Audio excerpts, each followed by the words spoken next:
Taas-baba na naman ang inaasahang galaw sa presyo ng mga produktong petrolyo ngayong linggo.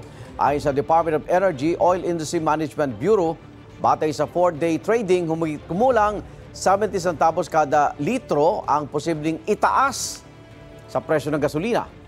Humigit kumulang 45 centavos naman ang nakikitang bawas sa kada litro ng diesel. Habang humigit kumulang 25 centavos naman na maaaring tapyas sa kerosene. Ay sa DOE, bunsod yan ang pag-atake ng Ukraine sa oil infrastructure ng Russia. Pating tumataas sa tensyon sa pagitan ng Amerika at Venezuela. Baging ang surplus o pagdami ng global supply ng langis. Tiniyak naman ng Department of Transportation na walang fare hike na ipatutupad sa traditional at modern jeep. Sa panayam ng Super Radio DZBB, sinabi ni Acting Transportation Secretary Giovanni Lopez na ipinagpaliban nila ang pag-aproba sa petisyong piso hanggang 2 pisong dagdag sigil sa pamasahe. Hindi raw kasi ito napapanahon dahil sa sunod-sunod na kalamidad na tumama sa bansa.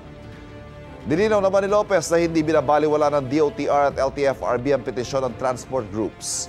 Inutusan na rin ni Pangulong Bongbong Marcos ang DOTR na pag-aralan at solusyonan ang mga hinaing ng grupong Manibela.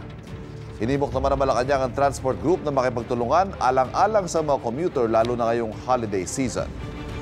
Kapuso, huwag magpapahuli sa latest news and updates. Mag-iuna ka sa balita at mag-subscribe sa YouTube channel ng GMA Integrated News.